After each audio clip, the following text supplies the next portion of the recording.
YouTube, как и обещал, хочу выложить видео про свои ножи, которые я сам сделал.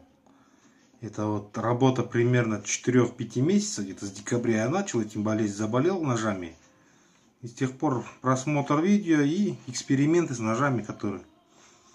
Вот первый нож, это не первый нож, но который у меня остался, первый нож. Хочу остановиться, материалы. Это ролик от подшипника, сталь. Ну, в обухе он где-то около 3 миллиметров. Спуски прямые от обуха, но не совсем ровные, конечно, не совсем там. Но за счет вот этой хотел сделать нож, чтобы на нем что-то вытравливать. Без спусков. Больстер нержавейка. Проставка Gitinax, десятка где-то 10 миллиметров. И здесь еще кожа проставки. И здесь латунь. Рукоятка это карагач. Карагач тоже хорошее дерево, но не совсем рекомендуется. Ну, тут подобие люверса делал с трубки на 6 миллиметров, медная трубка. Пробовал тоже.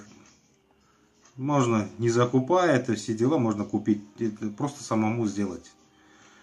Ну, такая ручка эргономичная, в руках удобно, как бы упор, и все есть, заточка. С ним я не работал еще, просто бумагу там порезать там туда-сюда. И как бы еще на нем экспериментирую, работаю. Травление попробовал на нем. Первое травление с этой стороны. И вот с этой стороны тоже травление рисунка. Довольно неплохо. Простой способ можно сделать. Любой из нас сможет это сделать. Потом сделал второй нож. Его сделал из сверла R6M5. Сверло где-то было на 22 миллиметра. Нагрели, раскрутили и сразу паковали. Вот это сразу, когда ковать начали, это ошибка моя, где, вот видите, здесь идет, если хорошо присмотреться, идет как будто трещина по всему контуру. Это не трещина, и вот это тоже не трещина с обоих сторон. Пытался я вывести это все, думал, так, сточу, уберу, и будет нормально. Нет, так у меня не получилось это вывести. Это надо было, когда сверло выкрутил, надо было на наждаке вот эту режущую кромку срезать. Ну, обточить, ободрать. И тогда, когда начали ковать, именно плющить, он получил, что он завернулся и начал врезаться в металл сам, когда ковали. Но существенных таких проблем это не доставляет. Нож не треснет, не лопнет. Вот им как раз это вот работяга нож. Я им работал. Здесь сталь тоже 3 миллиметра, ширина около 30 миллиметров и длина клинка где-то 13,5 здесь, 135 миллиметров. Рукоять 12 сантиметров. Больстер алюминий. После этого ножа я сразу понял, что с алюминием лучше не возиться. Алюминий очень тугоплавкий металл. Он тянется. В общем, тяжело, как легко обрабатывается, но тяжело сверлится. И само по себе не очень хороший материал. Работяга. Им я уже разделывал лошадь. Отлично. Не затачивает. Все конкретно режет, работает. Потом третий нож. Это шляпка клапана. Здесь по толщине он потолще, 3,5 где-то в обухе. Здесь тоже делал линзу, вогнутые спуски. Больстер. Вот здесь латунь, дюраль, латунь. И ручка. Это от красное дерево. Ее пытался сделать стабилку. Стабилизировать. Хорошо получается, когда обработана, она чувствуется, что она не просто, а то, что она пропитанная. Она обработалась и уже такую имеет, уже как отполированная, хорошо держится. Просто в лак опустил, воздух В общем, высосали воздух оттуда. И сутки продержал. Потом, правда, сушить начал в духовке. И он пошел пузырями. Это значит, в общем, не очень хорошо стабилизируется. В общем, технологический процесс еще до конца не освоен, но пробую. Рукоять здесь вообще эргономическая, в общем, хорошо сидит, удобная. И в руке она вот чувствуется, что не просто дерево.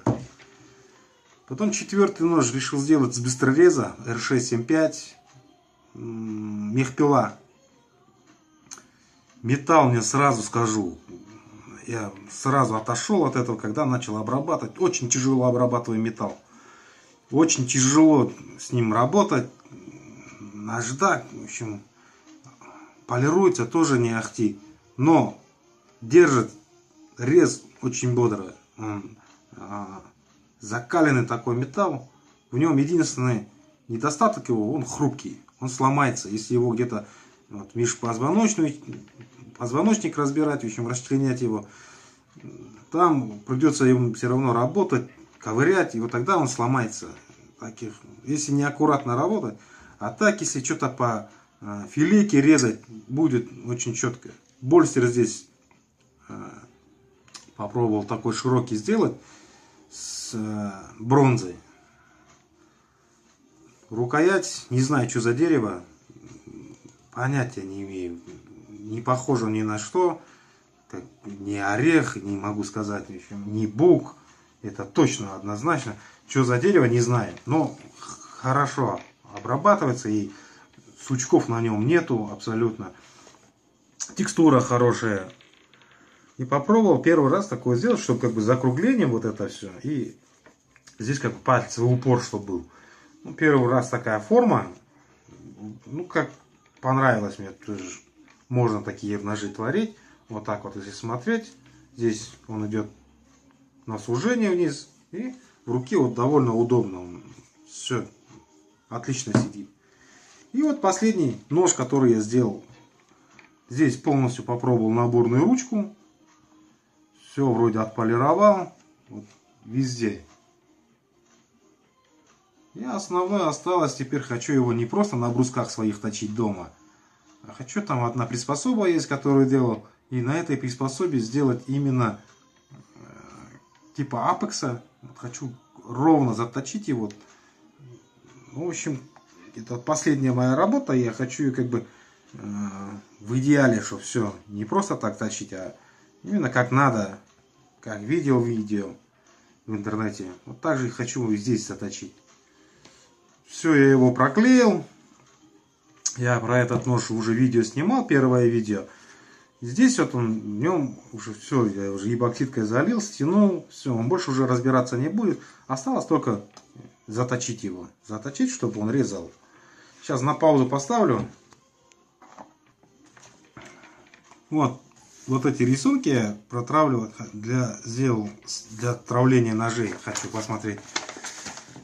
Просто хочу показать, как они режут.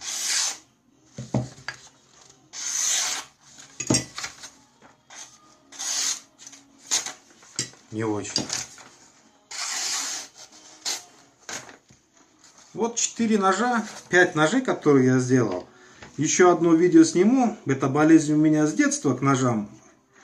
И, наверное, скорее всего, досталось мне от отца, потому что от отца мне достались ножи. Зоновские, кое-какие растеряли, которые были у нас. И они уже лет 30 у нас в семье, ну, сколько я себя помню. И с тех пор они у нас дома. Ими вообще, не то что там мясо, там даже хлеб не резали. Они вот хранятся там реально в сейфе, и все. Это как, уже как реликвия. Уже я постараюсь их сыну передать. Какой-нибудь из 2 сыновей, один из них точно наследует это все. Все, спасибо за просмотр. Кому понравилось, жмите лайки. И особенно хотел поделиться, кто-то может еще посоветует, как, что, может по дереву подскажет. Буду очень рад переписке и общению. Привет всем ножоделам в нашем нелегком труде. Давайте